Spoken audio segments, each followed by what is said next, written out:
Sugandhim Pushtivardhanam Urvarukamiva Bandhanam Mrityos Mukshiyamamritat. Saudações, Wagner. Boa noite, namastê. Wagner, como é que tá o som? O som tá legal? Beleza, brigadão. O problema aqui é o seguinte, eu não sei por que o pessoal da TIM faz isso. Eles botaram aqui o negócio de 2G e 5G. E aí o que acontece? Eu vim com os dados do meu telefone, por isso que começou a travar, por causa do negócio de chuva e tudo, não tava legal.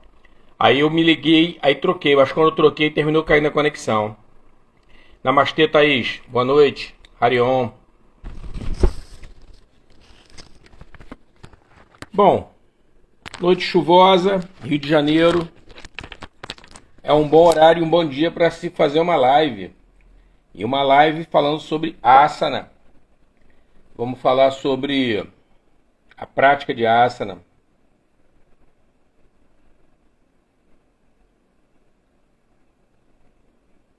Saudações, namastê, Gabriela. Harion.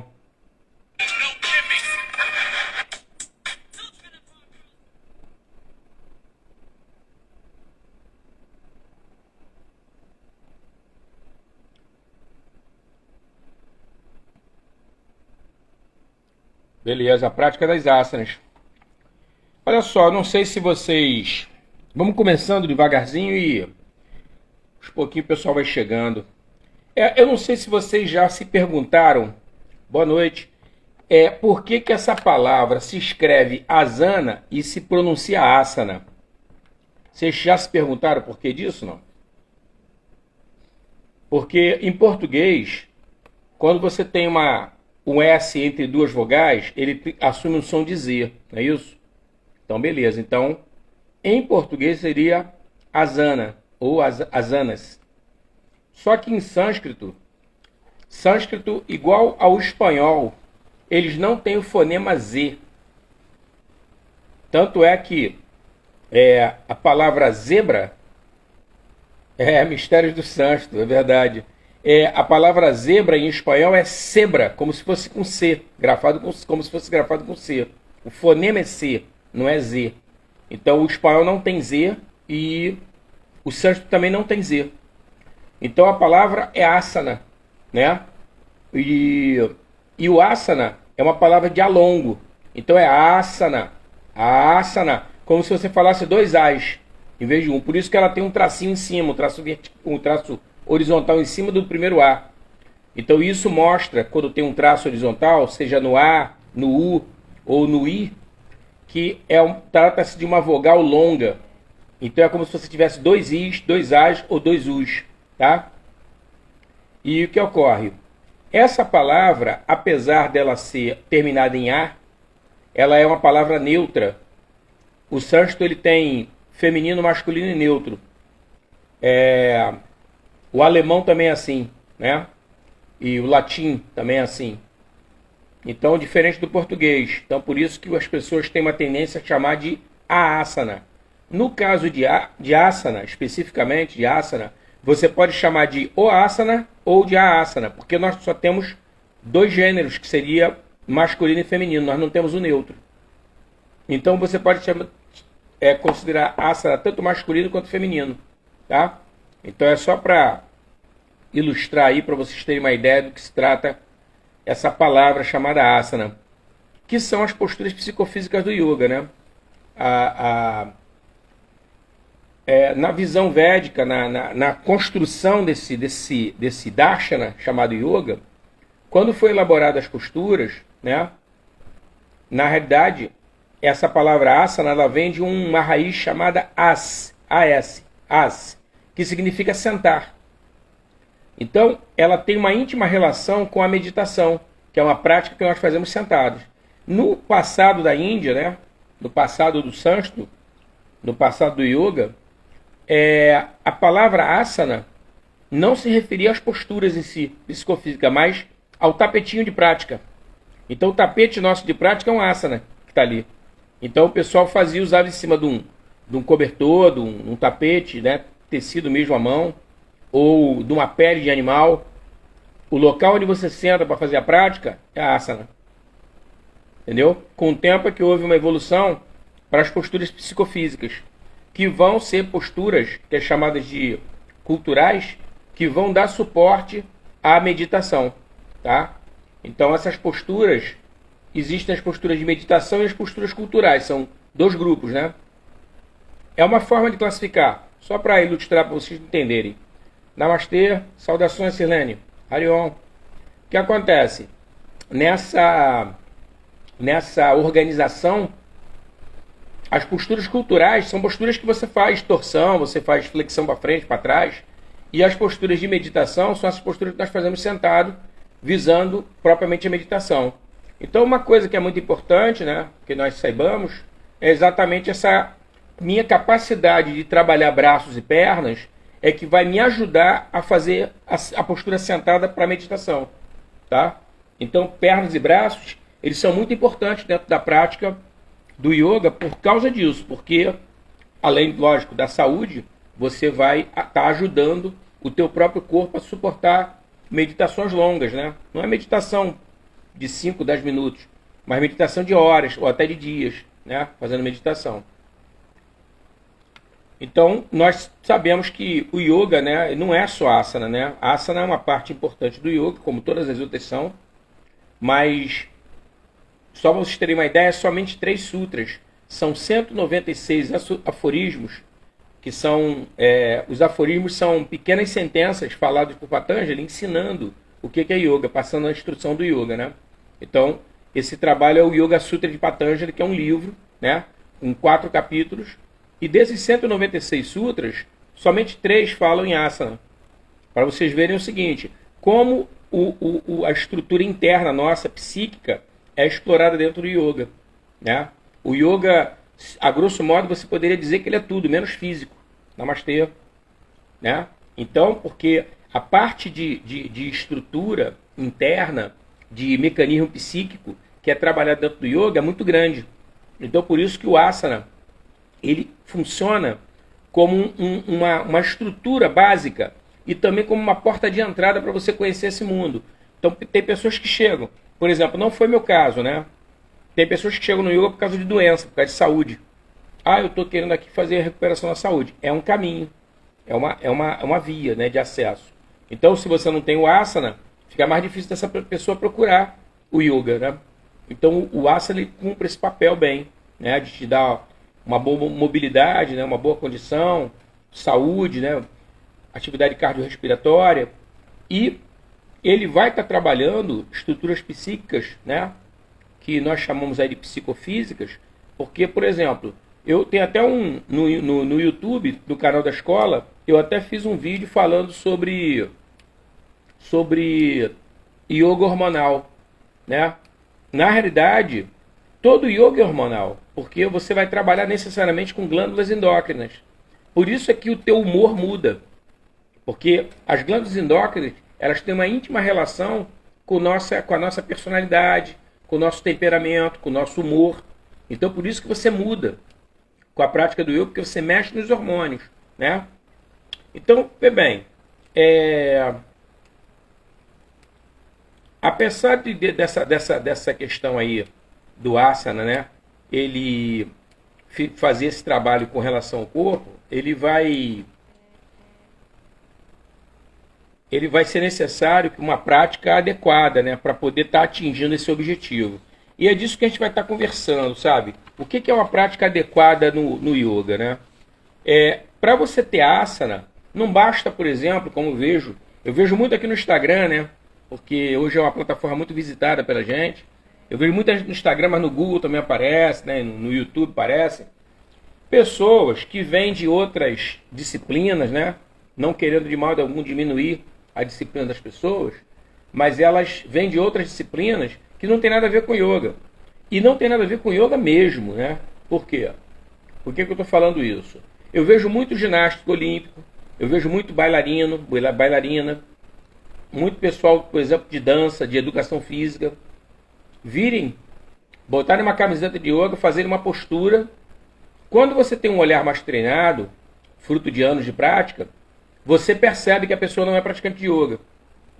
Entendeu? Às vezes a pessoa está fazendo um comercial, está fazendo uma apresentação, está buscando um mercado. Nada contra não, cara. Pessoa dentro do capitalismo tem que pagar boleto, né, cara? É complicado mesmo. Não estou querendo queimar ninguém, não. Mas você vê que não é um praticante de yoga. Então essas coisas que você fica vendo, contorcionismo, né, as acrobacias, demonstração de força, aquela coisa toda que você vê, por exemplo, dentro do Instagram e no YouTube também, você percebe claramente que não tem uma base de yoga ali. Porque, por exemplo, para você satisfazer a condição de asana, você precisa ter o sutra, o primeiro sutra, que é o 246, ele fala que você tem que estar firme, namastê, Stira Sukha Asana. Para você fazer asana, você tem que estar em stira, tá? Que é uma postura estável, firme. Tá firme ali a postura. Mas você, ao mesmo tempo, você tem que ter conforto. Se você não satisfizer essa condição de estar firme e confortável, você não está praticando asana. Entendeu? Então, é uma condição muito subjetiva. Porque, por exemplo, a estabilidade, eu estou lá, estou vendo que a pessoa está parada. Essa é a parte objetiva, está lá parada. Mas existe uma parte subjetiva dentro do asana, que é sukha, que é conforto. Será que está confortável? Não sei. Porque se não estiver confortável, a pessoa às vezes está ali para tirar uma foto e está no desespero já. Ou vou mostrar que eu sou bom. Eu fico na postura mesmo sentindo dor. Ela já não está praticando asana. Por quê? Porque o primeiro dos yamas, o código de ética do yoga, é a não violência. Então se a pessoa ficou além do tempo na postura, ela já está se violentando. Ela sentiu dor, namastê. Ela sentiu dor na postura, mesmo assim permaneceu, porque ela quer fazer. Por exemplo, eu estou fazendo a minha prática, tá? De um modo geral, nós não somos similares, nós não somos perfeitinhos. Então, por exemplo, para o lado esquerdo eu tenho mais facilidade de fazer esse asana que eu estou descrevendo para vocês do que para o lado direito. Mas eu quero igualar os lados. E aí eu faço e fico um tempo para o lado esquerdo. Quando eu vou fazer para o lado direito, eu percebo a dificuldade, mas como eu fiz uma contagem ou um número de respirações para a esquerda, eu quero replicar a mesma coisa para a direita, querendo criar uma igualdade. Só que nesse momento eu começo a sentir um desconforto grande, fazendo para a direita. Mesmo assim, como o meu propósito é a igualdade, eu me mantenho. Ou seja, eu fiz asana para o lado esquerdo, namastê, Oswaldo, Harion. Eu fiz asana para o lado esquerdo e para o lado direito eu não fiz asana. Eu pratiquei violência. Entendeu?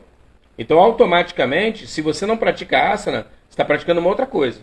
Foi por isso que eu estava falando dessas pessoas que aparecem às vezes na internet e um olhar mais treinado você vê que a pessoa não é praticante de yoga. Porque esse tipo de situação é uma situação tão primária, tão básico, que ele tem que ser evitado. Então, na nossa prática, a gente tem que ter um certo cuidado para não se lesionar, para não se machucar. O machucar, o lesionar, tem vários fatores. Eu posso ter passado do ponto, que é uma coisa bem bizarra, né? Tipo, eu estou ali, minha musculatura está esticando, e eu não tenho alongamento ainda para fazer o que eu quero fazer. Mas eu mantenho, e daqui a pouco eu tenho uma ruptura de fibra muscular. Isso é bizarro. Mas pode acontecer, por exemplo, numa postura, um desequilíbrio, você se desequilibrar. Pode acontecer. Entendeu? Uma articulação, você posicionou ela mal, você sentiu um pouco de dor, desconforto. São coisas que podem acontecer na prática. Agora, é lógico. Que prática é essa? Uma prática apressada? Uma prática desatenta? Não faz sentido. Entendeu? Isso é uma disciplina que a gente tem que procurar cultivar na nossa mente. O seguinte, se eu estou com pressa, não é adequado eu parar para fazer prática. É melhor eu ir lá resolver o problema e depois voltar com calma para fazer minha prática. Isso é uma condição bem básica de fazer asana. Né? A mesma coisa é fazer, sabe, preocupado. Minha mente está em outra... Não, aí não. Aí não. Entendeu? Você já corta a questão do asana. Essa condição de imobilidade, Por quê? É uma pergunta bem pertinente. Por que essa imobilidade, né? Por quê? O yoga toca na questão da imobilidade para o asana. Olha só, a nossa mente e o nosso corpo, eles se influenciam. Então, à medida em que eu começo a trabalhar a minha mente em relação ao meu corpo, o meu corpo começa a sofrer uma certa transformação e uma influência dessa mente. Porém, o que se descobriu muitos séculos atrás, quando o yoga começou a ser praticado, é que quando você fazia certas posturas, ficava, durante Namastê, quando você ficava em posturas durante um tempo, você percebia que você ficava mudado, você mudava, você ficava diferente. De tanto fazer aquela postura, você ia mudando. Foi percebido isso. Então, eles foram mapeando que a mente influencia o corpo e o corpo influencia a mente. Eles foram percebendo essa troca que é feita no nosso corpo e mente. E aí o que acontece? Em função disso, você na imobilidade, quando você fala do asana cumprir uma imobilidade, na realidade, ele está proporcionando ali, com a imobilidade física, uma imobilidade mental. Percebeu? Porque assim que, como o corpo influencia a mente e a mente influencia o corpo, se eu mantenho o meu corpo parado, a minha mente tem uma tendência a acompanhar ele, a parar também, ou a ficar mais lenta. E aí, vê bem, uma mente estável, lenta, mais quietinha, mais parada, ela começa a se capacitar para meditar. Todas as técnicas, não é só asana não, tá?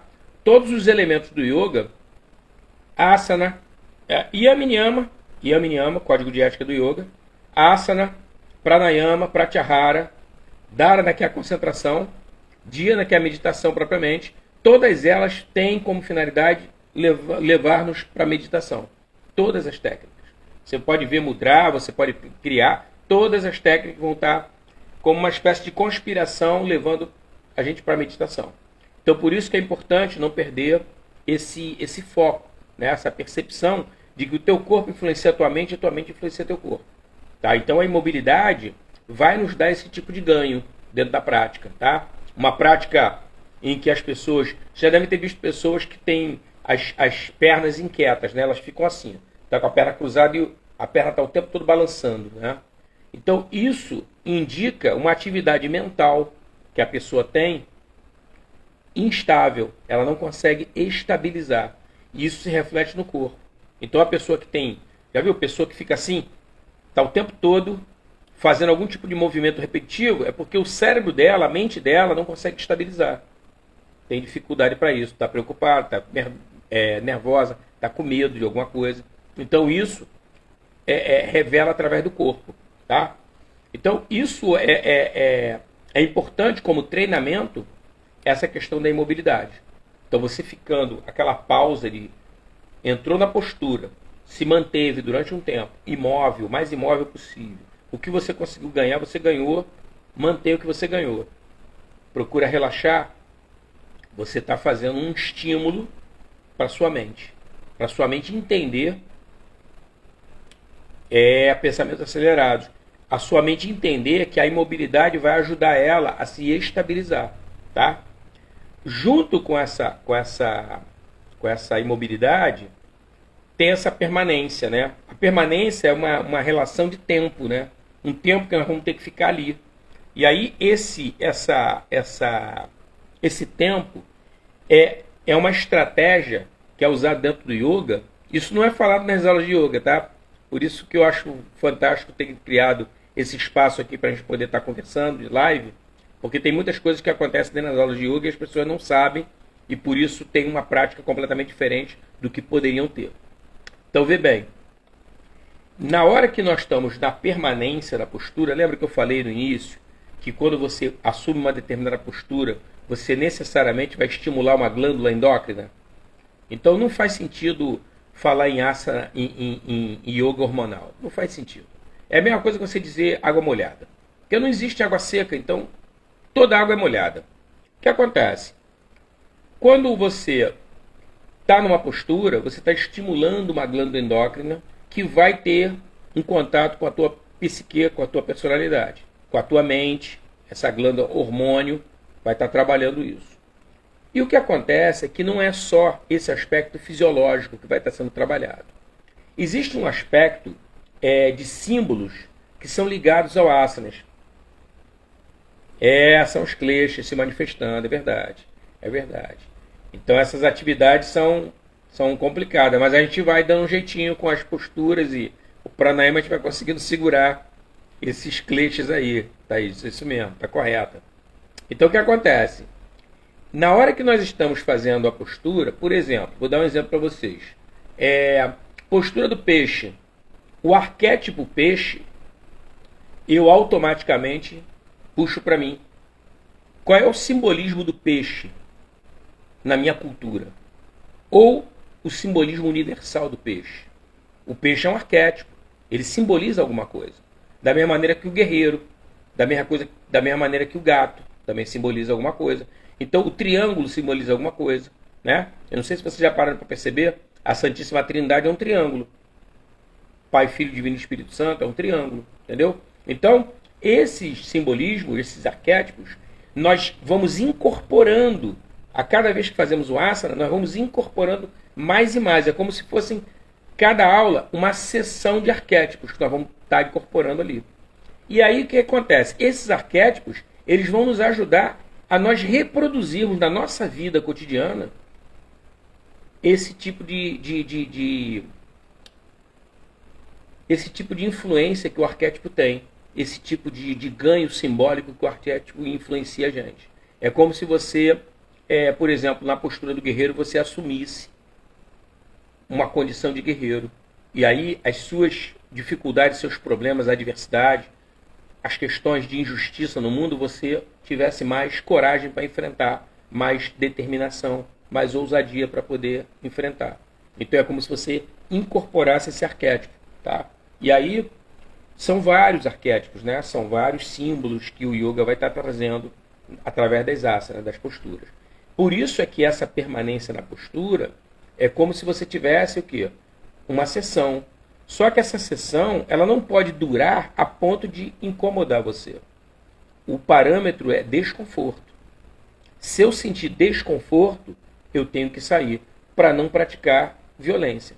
Himsa deve ser sempre evitado. Entendeu? Himsa é violência. A himsa é a partícula de negação. É não violência. O A entra como uma partícula de negação. Tá? Então o que acontece? Dentro desse contexto tem um terceiro item ligado à asana, que é uma ausência de esforço. Tá? Aí você vai perguntar assim, pô, mas Alexandre, mas por que ausência de esforço? Eu gosto sempre de fazer uma analogia, explicando para os alunos o porquê da ausência de esforço. Olha só, isso eu explico até na aula de yoga, eu explico isso. Porque as pessoas têm uma influência, muitas vezes, de outras práticas esportivas, da educação física, em que elas acreditam que um esforço continuado traz um resultado melhor do que um esforço não continuado, vamos chamar assim, tá bom?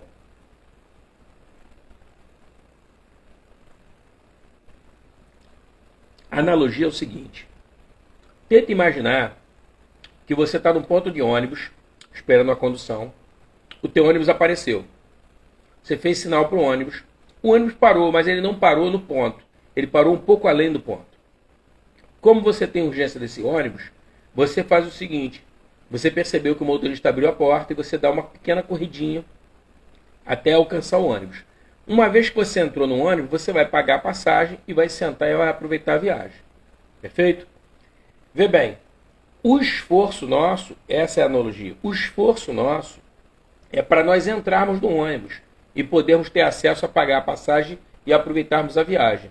Então, durante esse acesso ao ônibus, justifica um esforço. Uma vez que nós já estamos dentro do ônibus, já pagamos e já estamos sentados, fazer esforço para quê? Não faz sentido. Da mesma maneira acontece com a asana. Eu preciso de um esforço inicial, uma impulsão para entrar na postura. Então eu mobilizo meus músculos, articulações e vou para a postura. Uma vez que eu alcancei, eu converso comigo mesmo. É uma percepção minha. Cara, olha só, o que dá para eu cansar é isso aqui. Eu ainda não consigo segurar meu pé. Vamos supor que fosse. Eu não consigo segurar meu pé. Então o que eu vou fazer? Eu vou segurar o mais perto possível do pé. Pô, beleza, estou alcançando o tornozelo. Acredito eu que mais um pouco eu vou conseguir segurar o pé. Eu segurei no tornozelo firme, que é para não escapar, lembra? Logo no início eu falei sobre o Sutra 46, 246, que é a definição de asana. Estira, sukha, asana. Como é que se faz asana? Estira é firmeza, estabilidade. E sukha é conforto. Então o que eu tenho que fazer? Eu tenho que segurar o meu tornozelo firme, porém eu devo mandar um comando para relaxar minha musculatura. Eu vou ficar com aquela tensão mínima para me manter na posição. Todo o restante eu devo abandonar em termos de tensão. Porque eu relaxando, eu vou perceber o seguinte: e que coisa engraçada, eu relaxo, mas eu não recuo. Eu relaxo, mas eu não perco o ajuste que eu fiz na postura.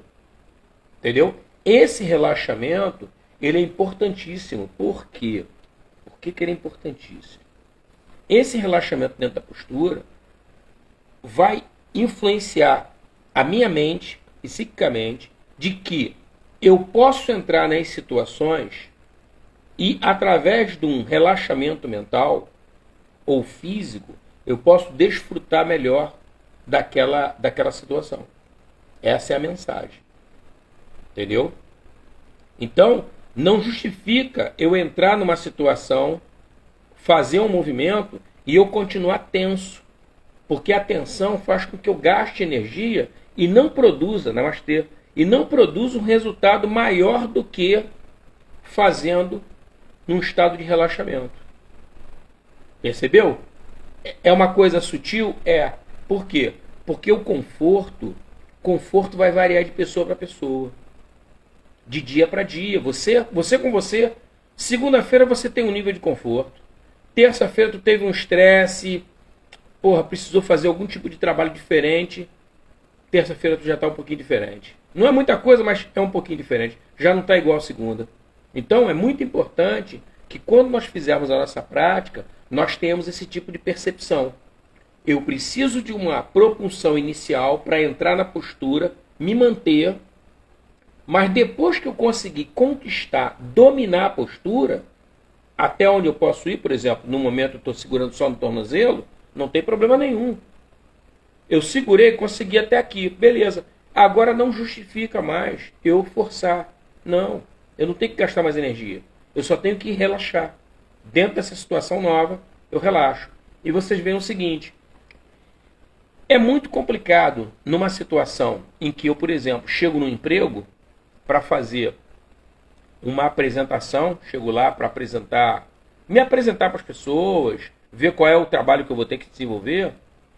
É muito complicado de eu fazer esse movimento de ir até o emprego e lá eu conseguir relaxar. Mas o asana, ele vai me ensinar a vivenciar a experiência dessa forma. Mas Alexandre, será que dá para relaxar? Olha só, se não der para relaxar totalmente, para você poder desfrutar daquele primeiro dia de trabalho da melhor maneira possível, conhecer bem o teu trabalho, porque você relaxado, você consegue ser mais assertivo. Relaxado não deve ser entendido como displicente ou disperso. Sabe? Relaxado é uma ausência de tensão. Eu não tenho tensão, então eu estou relaxado. Tá? Essa que é a ideia. Então, o asana ele vai estar me ensinando isso. Que eu não preciso ficar tenso na situação para poder estar desempenhando um bom papel, fazendo aquilo que eu tenho que fazer. Eu não preciso dessa tensão a mais. E aí, vou fazer a apresentação, vou conversar com as pessoas, vou me apresentar para o trabalho, relaxado, sem tensão, sabe? Que a tensão cria uma perturbação a nível de sistema nervoso, né? Eu, não percebo certas coisas, dou muita atenção a coisas que de repente não são relevantes, ou seja, até fico preocupado, será que eu vou ser bem sucedido? Será que até o final do expediente as pessoas vão estar ajustadas comigo, eu vou me ajustar a esse trabalho? Quer dizer, essas dúvidas todas pairando na mente, elas estão intimamente relacionadas a um processo de tensão. Só que essa tensão é uma tensão desnecessária. Você pode eliminá-la. E aí o grande lance é esse, né? Que o yoga, ele passa essa ideia pra gente de nós sermos gestores da nossa própria prática. Então você pode gerenciar a sua prática e gerenciar a sua vida. Então você pode criar ambiente para você poder realizar um trabalho numa condição infinitamente melhor do que você normalmente faria. Isso influenciado exatamente pela maneira de você praticar asana, porque uma vez que você pratica com regularidade, você vai estar sempre sendo sujeitado a esse tipo de disciplina, esse tipo de prática, esse tipo de aprendizado, levando a você a ter um ganho. Eu vim do balé e tenho que me observar diariamente para não extrapolar meu corpo, pois sempre fui muito exigido. O balé ele tem uma disciplina bem rigorosa, né? Eu já vi algumas aulas de balé e com moças bem jovens, né? Crianças ainda, né? E o rigor é bem grande, né, cara? Sabe o que acontece? No Ocidente, nós temos um problema que se chama tempo. O tempo, no ocidental, ele funciona como um adversário, não como um aliado. Isso é um problema. Agora, é uma coisa que nós podemos e devemos, quem somos praticantes de yoga, mudarmos esse jogo. Aí você vai falar assim, pô, Alexandre, mas como é que eu vou mudar, cara, isso? Eu vou dizer para você que não é uma coisa difícil, tá? De fazer. Mas você tem que dar um pontapé inicial, que é você desenvolver paciência. Quando você tem paciência, o tempo ele deixa de ser teu adversário, ele passa a ser seu aliado. Entendeu? Olha só, eu dei há umas lives atrás, eu dei um exemplo de um atirador de precisão, que é chamado em inglês de sniper. É um atirador de precisão. Geralmente essas armas de precisão, elas são armas de um tiro só. Para você dar um segundo tiro, você vai ter que carregar a arma de novo e dar outro tiro. Como o cara se empenha em praticar tanto aquilo a nível de perfeição, ele geralmente precisa apenas de um tiro para poder resolver um problema, tá? Sem conotação de violência nem nada, mas a ideia é essa. A ideia é você manter a mente concentrada para você fazer o movimento sem o tempo ser um prejuízo para você. Porque a pessoa que tem pressa, ela peca numa coisa que está em desuso na nossa sociedade, que é uma coisa chamada capricho. Fazer bem feito. Fazer com cuidado. Fazer colocando o melhor que você tiver para colocar naquele momento. Ah, mas Alexandre, era só uma panela de arroz. Nós estamos falando da sua vida. Não tem nada mais importante. A panela de arroz faz parte da sua vida. É uma experiência sua. Então, seja o que for, uma coisa boba, pagar um boleto, não importa. Ah, mas agora eu pago, não vou nem no banco, eu pago pelo celular. Não importa. Esteja presente e faça o seu melhor, seja naquilo que for. Não importa. Entendeu? Então,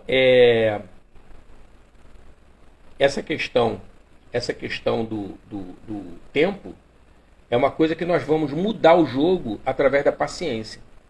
E olha, para paciência, você tem N coisas. O próprio yoga, a prática do pranayama, é uma ferramenta para você desenvolver paciência. Entendeu? A sua mente fica mais calma. Sabe? Você fica mais assertivo. Você fica mais perceptivo das coisas. E não estou falando só das coisas externas, as coisas internas também. Como é que está teu coração, teu sentimento, tua emoção. O que você sentiu naquele momento? Sabe? O teu paladar. Você sentiu o sabor dessa erva que estava aqui nessa comida, nesse chá? Você sentiu, percebeu isso? Essa percepção está intimamente relacionada a esse processo de degustação da própria vida, de você saborear sua própria vida. Eu escuto as pessoas falarem, porque o tempo está passando muito rápido. Porra, eu não tenho essa percepção não. Para mim o tempo tem 1 hora, o dia tem 24 horas, para mim não muda não, cara. O que eu percebo que as pessoas são muito bombardeadas, e eu abri mão disso há alguns anos, é o noticiário. O noticiário eu percebia que me passava uma ideia de pressa, de urgência nas coisas. E aí, como eu não via qualidade no que estava sendo informado, porque você, eu não sei, eu vou fazer uma crítica agora como consumidor perante vocês, né? pode ser até que alcance alguém e alguém tome uma providência. Eu não tenho capacidade de fazer isso. Só vou fazer a crítica, não tenho como tomar uma providência em relação a isso. O que eu observo, por exemplo, em relação ao jornalismo brasileiro, é que atualmente o jornalista ele não se atém a dar notícia. Ele quer fazer um comentário. Ele quer dizer como é que ele vê aquilo. Não sei se você tem essa percepção. Quando eu vejo alguma coisa no noticiário, na TV convencional, até na internet, eu percebo isso. O jornalista hoje, na sua maioria, tem uma tendência a querer opinar sobre a notícia, em vez de dar e deixar você pensar sobre o assunto. É diferente dele tentar dirigir, conduzir a tua visão em relação àquilo. Ele quer dar a opinião dele dentro da matéria. Isso é um troço ruim, eu acho complicado. Porque eu acho que as pessoas têm que procurar pensar. Namastê e pensar por si. Pensar por si, sabe? Certo ou errado, pensar por si. Mas, enfim, voltando à história do tempo, essa questão aí da ausência de esforço está intimamente relacionado ao processo do tempo. Por quê? Porque a ideia da prática é você ficar na postura, ficar aquele período que você reservou para você, né? E o detalhe, gente, eu não tenho essa rigidez, não. Por exemplo, você está fazendo a tua prática e você descobre que não vai poder fazer a prática o tanto que você pensou em fazer, porque aconteceu alguma coisa, surgiu algum problema, entendeu? E você vai ter que interromper a prática. Não tem nada de errado, não tem problema nenhum, porque isso não acontece todo dia. Não precisa nem ficar chateado, aborrecido. Amanhã você vai fazer a prática de novo e não vai ter essa urgência. Foi só hoje. Está tudo certo. Então a ideia é você criar esse mecanismo e cultivar ele na sua mente de que o tempo ele não é um adversário, mas sim um aliado. Por quê? Porque você agora está trabalhando com o quê? Com paciência. Você entende que o tempo das coisas é o tempo das coisas. Você não pode querer comer uma manga, uma vez que a mangueira não tem nem flor ainda. Porque, os frutos só vão aparecer depois que as flores forem embora. É uma regra isso da natureza. Então não tem como você ficar com essa preocupação, porque, cara, essa mangueira... Não, cara, ela tem o tempo dela. E assim somos nós. Nós também temos nosso tempo. Então não adianta a gente estar tentando saltar. Vou dar um exemplo para vocês, um lance que aconteceu. Isso deve ter umas 3 semanas que aconteceu.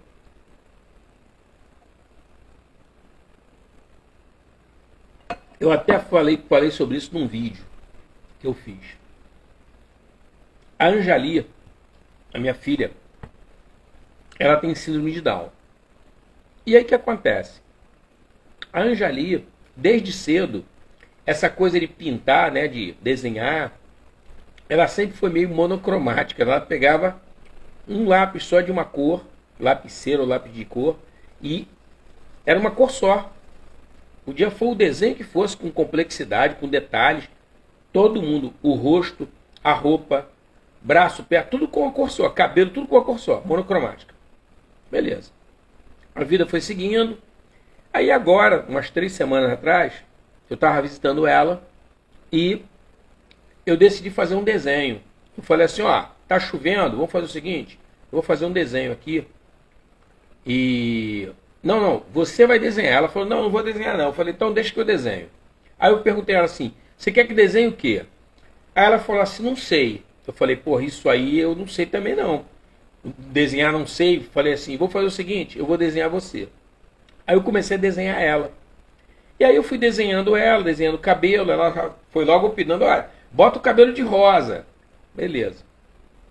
Quando eu terminei de fazer o desenho, eu falei, bom, eu desenhei, agora você pinta. E aí ela, cara, para minha surpresa, ela pegou um lápis de cor e pintou só o cabelo. E pintou dentro do perímetro do cabelo. Pegou outro lápis de cor com rosa um pouquinho mais claro e pintou a pele, que seria a pele dela. Pegou um lápis verde e pintou a blusa. Eu fiquei olhando, cara. Quer dizer, ela já fazia isso. Eu é que comprovei. Eu não sabia que ela já fazia isso. Que ela já tinha passado da fase do monocromática. Por que eu falei isso? Porque quando nós estamos praticando asana, esse tipo de coisa acontece. Eu já faço determinada coisa, mas eu não sei ainda que faço. Por quê? Porque não surgiu a situação de eu fazer. E aí você vê o seguinte, eu falei isso de propósito porque é o seguinte, é o meu tempo para maturação do asana. Assim como a Anjali amadureceu para fazer a pintura policromática, eu também, hoje eu estou com essa maturidade do asana, porra, amanhã é outro dia. Então, o meu tempo de fazer essa postura, ele tem um tempo certo. Eu não posso antecipar, não posso forçar a barra para poder alcançar. E aí é um ponto que eu queria chegar para conversar com vocês, no sentido do seguinte, olha só. A nossa musculatura, né, a musculatura humana, ela tem uma tendência à contração. Tá? É uma tendência. É da nossa natureza isso. Percebam o seguinte. Para eu caminhar, eu ficar de pé e caminhar, eu preciso contrair vários grupos musculares para poder criar o movimento que é chamado de marcha, de eu andar. Tá? Como é o caso que o Wagner até falou do balé. Fazer movimentos corporais, eu preciso de contração. Só que essa contração, ela não vai ser total, ela vai ser parcial. Então tem grupos musculares que vão ser mais efetivos para poder realizar aquele trabalho que eu estou fazendo do que outros. Mas não querendo dizer, desculpe, que esses grupos musculares que não são tão efetivos estejam relaxados. São coisas distintas. Uma coisa é eu não estar tão tenso, porque eu não estou participando diretamente do movimento. Outra coisa é dizer que ele está relaxado. Percebeu? Então o que acontece? De um modo geral, eu posso dizer que a nossa musculatura corporal, para que eu faça as tarefas do dia a dia, ela vai precisar de contração para poder me movimentar. Sem contração no movimento. Eu tenho dificuldade para fazer isso. Porém, a prática do yoga se contrapõe a isso tudo. A prática do yoga vai nos sugerir uma constante vigilância durante a prática para relaxar.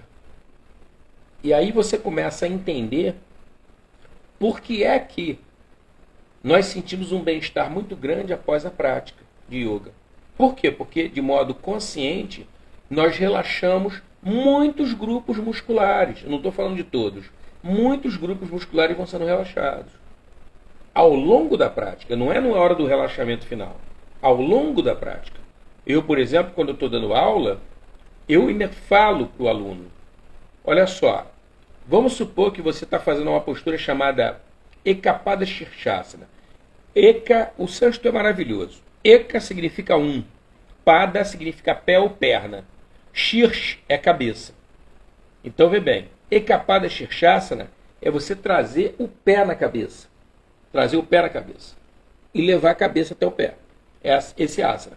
Você vai fazer ele deitado. Aí eu faço uma pergunta para você. Quer dizer, faço uma pergunta não. Eu vou dar um comando para você. Você está fazendo aula comigo, vou dar um comando. Levanta a perna, dobra o joelho, projeta o joelho para fora do corpo e segura com as duas mãos o pé. Segurou bem firme. Enche os pulmões, esvaziando, você tenta trazer o pé na cabeça. Trouxe o pé na cabeça, a cabeça foi até o pé? Beleza. Relaxa a lombar. Porque olha só, você não está fazendo um alongamento? Trazendo o pé na cabeça? A tua lombar está sendo alongada. Pergunto a você, para que você precisa de tensão na lombar? Está entendendo?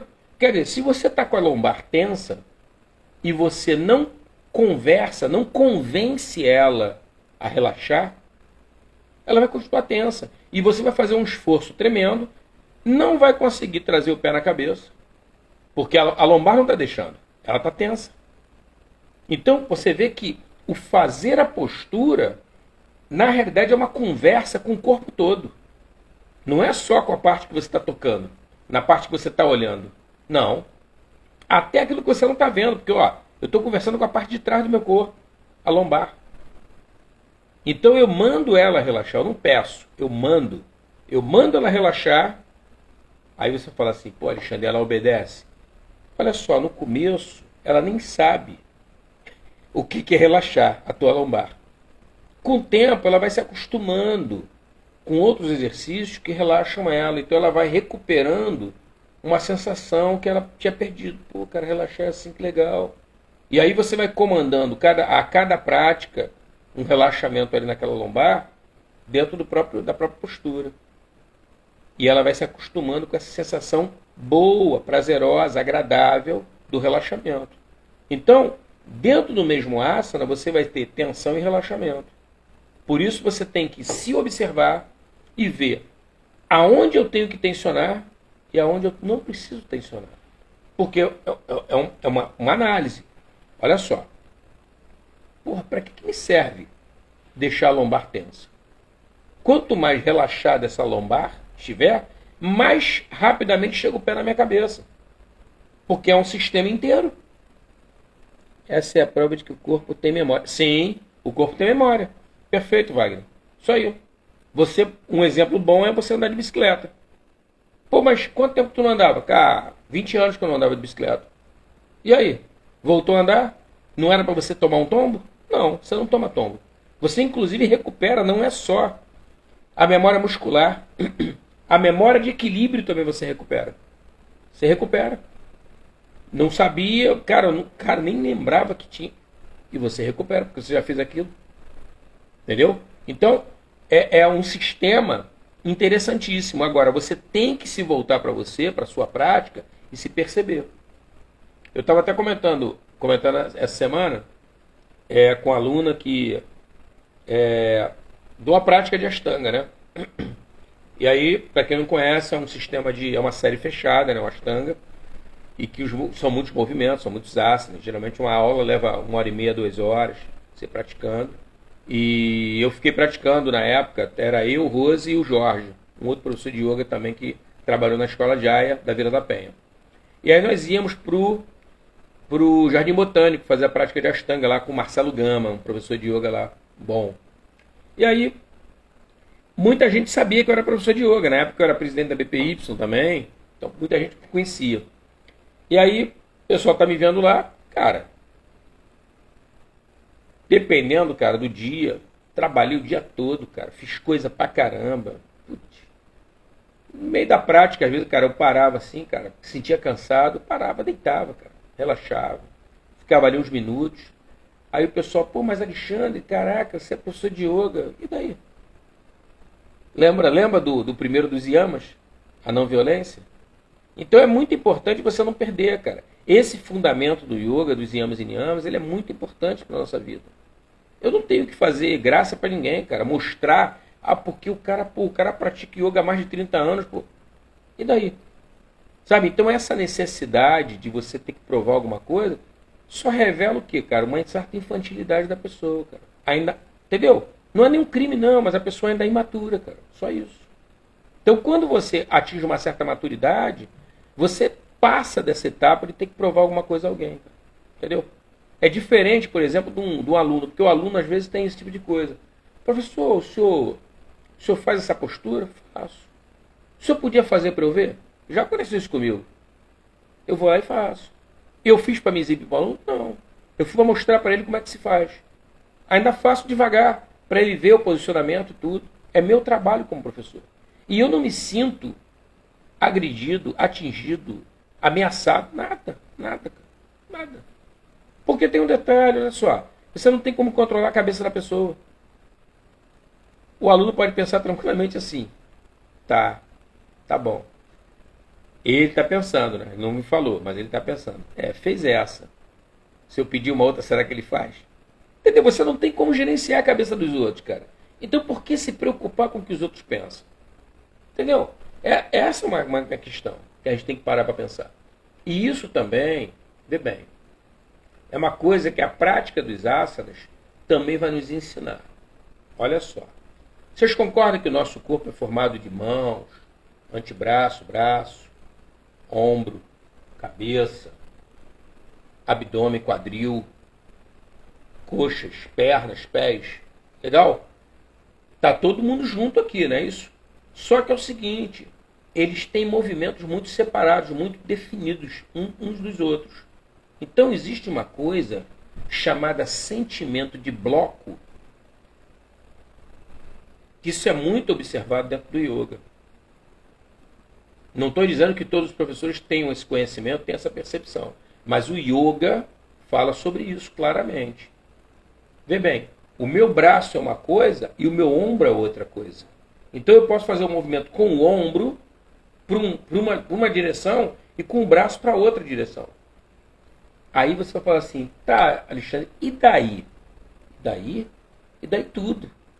Porque o que acontece é o seguinte, esse movimento aqui, separando um movimento do outro, o meu braço vai num sentido, o meu ombro vai em outro, psiquicamente vai fazendo com que eu saia de um sentimento de bloco mental, emocional. Por sentimento de bloco mental, emocional, sim. Observa o seguinte. Todo mundo está correndo para lá. Por que essa pessoa está correndo para lá? É uma pergunta a se fazer. Mas também eu posso não fazer pergunta nenhuma. Eu posso correr também. Aí alguém fala assim, Alexandre, por que você correu? Não sei, eu vi todo mundo correndo. Percebeu? Eu estou junto com um bando. Isso é sentimento de bando. Todo mundo correu, eu vou correr também. Deve ter alguma ameaça, algum perigo. Às vezes não tem nada. Às vezes não tem nada. Então é muito importante, nós, na prática do asana, nós vamos desenvolver essa habilidade de termos uma autonomia no nosso pensar, uma autonomia no nosso sentir.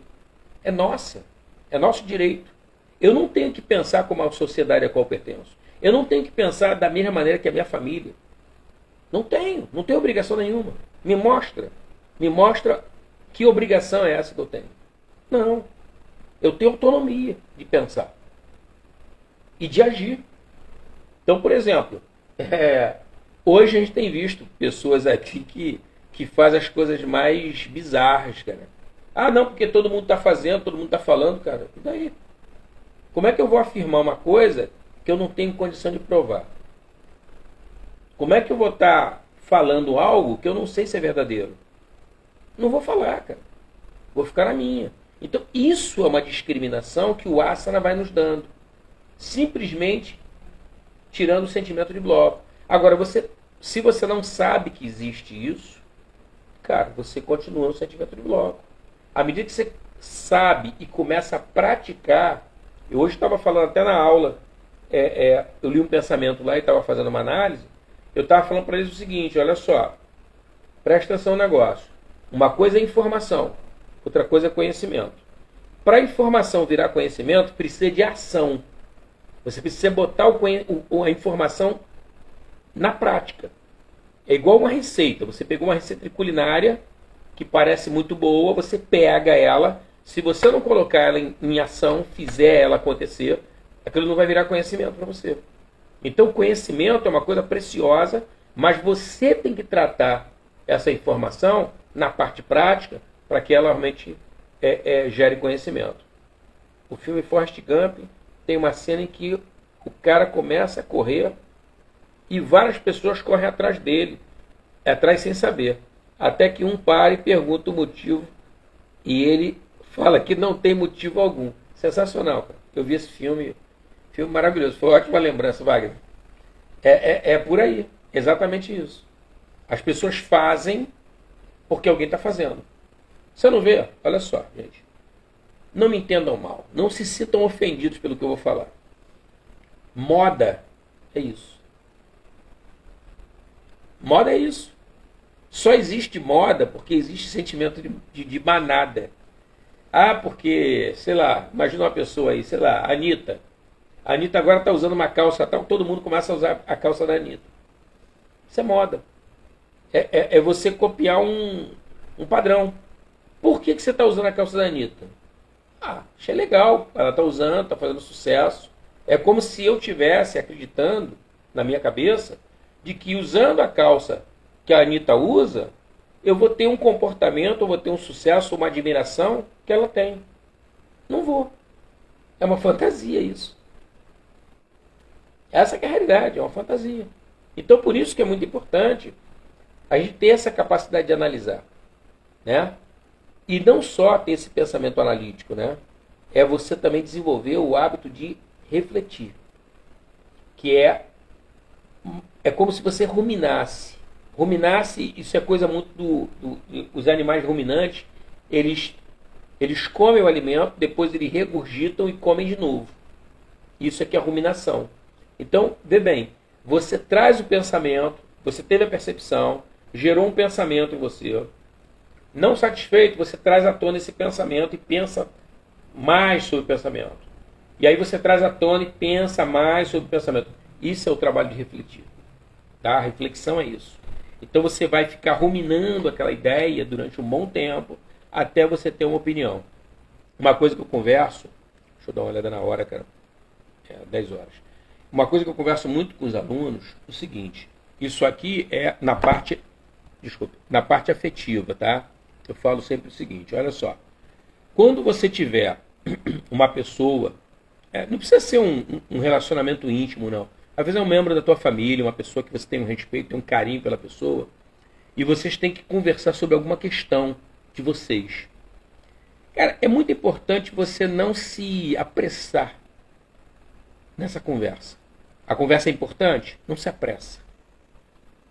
Use vários momentos, várias ocasiões para conversar o mesmo assunto. Porque você vai dar um tempo para você. Lembra aquele papo da paciência? Do tempo? O tempo tem que ser aliado, não pode ser adversário.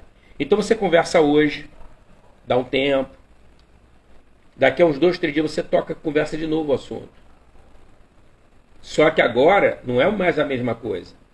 É o assunto de segunda-feira, hoje é quarta, o assunto de segunda-feira, acrescido de toda a experimentação que você teve de segunda, terça e agora de quarta. E agora quarta-feira tu está conversando de novo.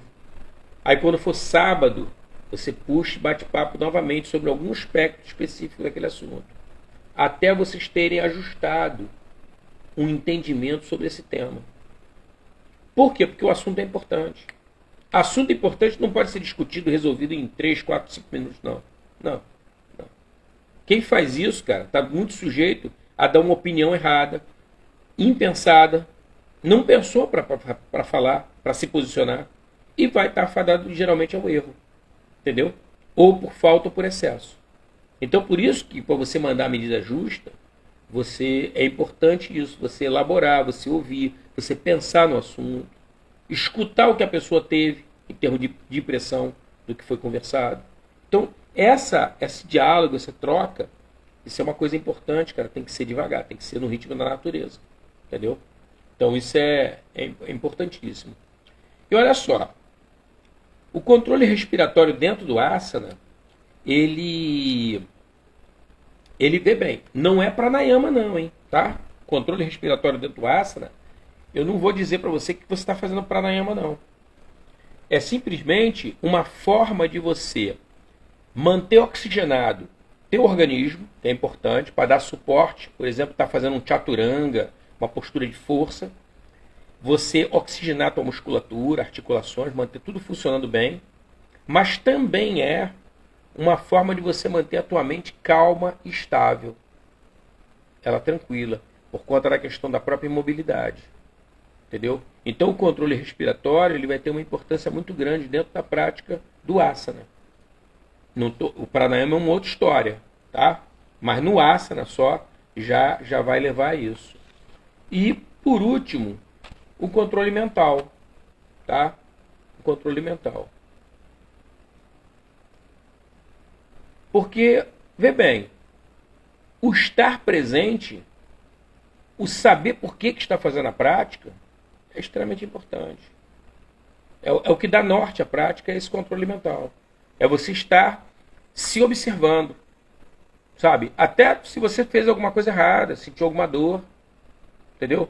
Eu estava conversando com o pessoal do curso de formação, são alguns alunos que se formaram e começaram a dar aula e tudo, e eles estavam conversando comigo sobre isso, né?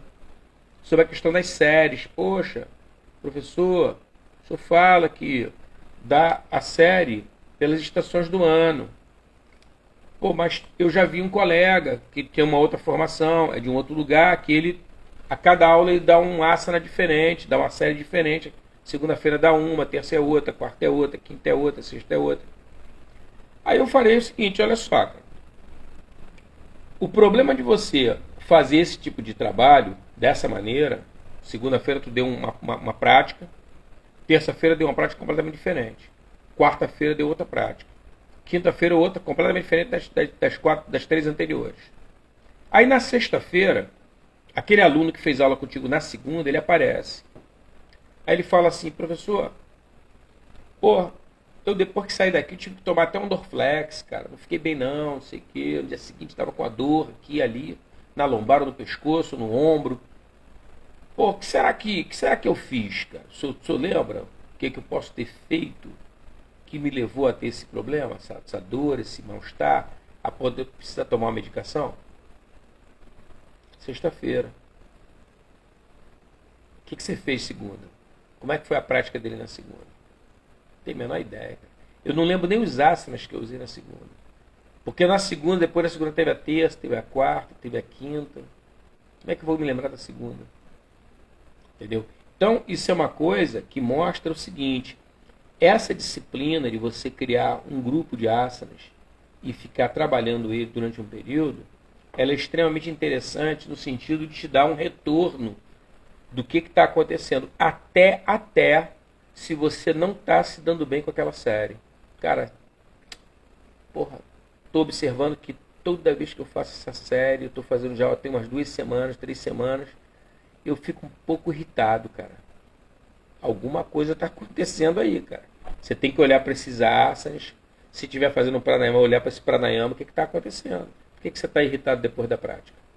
Entendeu? Mas vê bem, é sempre o mesmo grupo de asanas. Aí você tem condição de isolar. Vou fazer a aula sem esse aqui, para ver como é que eu fico. Agora eu vou tirar esse. Entendeu? Você vai substituindo e você vai vendo como é que você fica. Muitas vezes você identifica. Eu não sei se eu já falei para vocês aqui. Eu já falei em outras lives, mas não sei se nesse horário aqui do canal, se eu já comentei isso com vocês. A postura do peixe é Ardha Matsyasana, né? Você força os cotovelos contra o chão, levanta os ombros, projeta a cabeça para trás. Cara, essa postura me dava ânsia de vômito, cara. Toda vez que eu fazia. Quando eu comecei a praticar yoga. Aí o que aconteceu? Eu perguntava ao professor, na época, e ele não falava nada. Aí foi passando o tempo, mas eu não parei não. Eu fazia pouco, fazia menos. Fui indo. Só que eu, paralelo a isso, né, muito curioso, eu comecei a ler bastante, sabe? Muitos livros. E aí eu comecei a me deparar com a questão dos chakras. Fui lendo a respeito disso. E o que acontece é que tem um chakra na região umbilical, que é chamado Manipura, que ele é um chakra que ele trabalha muito na transformação de emoções. A energia das emoções passa muito por ali. E eu era um cara, antes do yoga, um cara muito raivoso, né? Uma figura até agressiva, né? E o que acontece é que, como eu tinha uma concentração de energia muito grande ali naquela região, quando você faz a postura do peixe, muita gente não se liga nesse tipo de coisa. Você traz sangue do teu abdômen para a tua garganta. Pela posição do corpo que você fica, você faz esse tipo de movimento, você puxa sangue. Tanto que a pessoa faz a postura do peixe, muitas vezes sai com o pescoço vermelho, né? A pessoa que é mais com a pele mais clara, fica bem evidente, o rosto fica avermelhado, que é sangue que você está puxando do lado do abdômen. Então o que acontece? Quando você faz a postura do peixe, não vem só o sangue não, cara. Aquela energia da raiva ou do medo vem junto também. E ela se expressava o quê? Na minha garganta, no Vishuddha. É um outro chakra. Que é um chakra ligado à criatividade, né? À expressão artística, né? Ao detalhe, ao capricho. Cara, por isso vi o vômito. Aí, o que eu fiz? Eu não parei de fazer, como eu falei para vocês. Eu fui fazendo pouco tempo, ficava só segundinhos e saía. Segundinhos. Então, como eu estava praticando outros asanas, esse registro foi sendo limpo,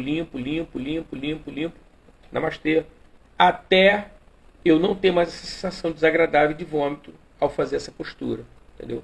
Mas são coisas que acontecem dentro da prática. E aí você vai se observando, vai estudando e vai entendendo o que está acontecendo contigo, entendeu? Então por isso que essa prática de asana é muito importante você ter bastante atenção nela. E tem um detalhe, né? O asana ele vai também servir para a gente como um treinamento para a mente, né? a maneira de fazer.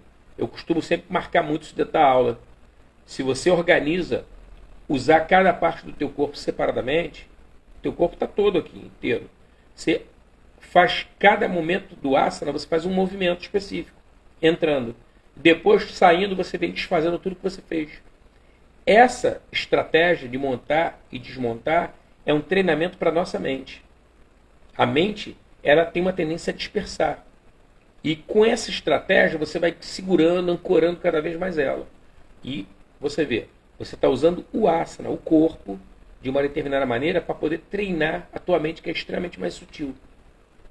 Entendeu? Então é uma maneira específica de você fazer a prática, né? Gente, são 10h14. Querem fazer alguma pergunta? Ou encerramos a live?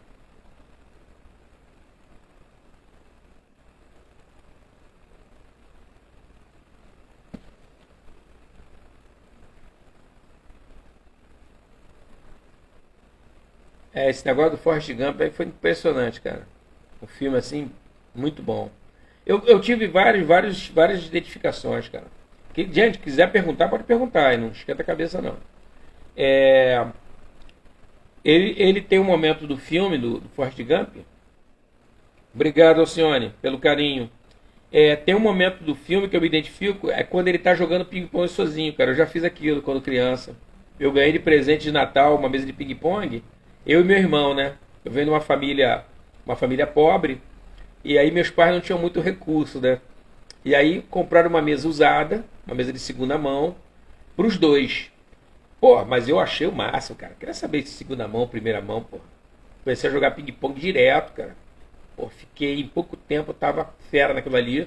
E eu fui só me empenhando cada vez mais com ping-pong, melhorando as raquetes, aquela coisa toda. E quando eu não tinha ninguém para jogar comigo, eu encostava a mesa na parede e jogava sozinho. Jogava contra a parede, entendeu? É uma coisa que eu quando eu vi no filme, eu gostei demais. Eu falei assim, pô, cara, pensei que só eu fazia esse tipo de coisa, mas o Gump fazia também. Mas é isso, gente. É isso. Obrigado pela presença. Quarta-feira que vem vamos ver um outro tema interessante. Se vocês tiverem sugestão, quiserem, eu vou ficar muito feliz, tá? Vocês mandarem uma sugestão, manda pelo direct. Manda uma sugestão na Escola de Aya, falando sobre o que vocês querem saber. A gente conversa e eu justo aí um tema legal para a gente poder estar conversando. Se você não sugerir nada, eu vou, por minha conta, sugerir alguma coisa para quarta-feira que vem a gente estar conversando mais sobre yoga. Legal? Gente, obrigado. Uma ótima noite para vocês. E tudo de bom. E ó, não esqueçam, hein? Fora da prática de yoga não há salvação. Tem que praticar todo dia, todo dia. Namastê. Desculpe. Antes de terminar, queria falar uma coisa com vocês. Vocês estão sabendo que vai ter um retiro de inverno, né? Tem aqui no Instagram, tem a informação direitinho como é que é. Se vocês quiserem participar do retiro de inverno, faz aí uma reserva o quanto antes, que está se aproximando. Vai ser 22 de julho. Então, tem um tempinho ainda para vocês se organizarem. A gente está trabalhando com transporte solidário, porque o transporte está bem caro. E aí é bom que o pessoal vai junto, faz amizade, né? Tem aquela troca toda. Isso aí é um ganho a mais, né? Termina sendo um ganho a mais. Então, se vocês quiserem, faz contato aí, ou pelo direct aqui no Instagram, ou manda lá no telefone mesmo, pelo WhatsApp. Isso, ó. O Wagner vai. Já garantiu presença aí, ó. Namastê, Denise. E então o que acontece é isso, né? Vai ter esse retiro de inverno. Se vocês quiserem participar, vai ser uma satisfação ter vocês lá. Geralmente é muito bom em Vrajabume, né? É o bairro de Albuquerque, de Teresópolis, fica entre Friburgo e Teresópolis. É um lugar com clima fantástico, o lugar é maravilhoso, entendeu? Eu acredito que vocês vão aproveitar bastante. Bom, gente, obrigado pela presença. Uma ótima noite. Bom aí, boa semana e até quarta-feira. Quarta-feira estamos de volta. Namastê, Harion.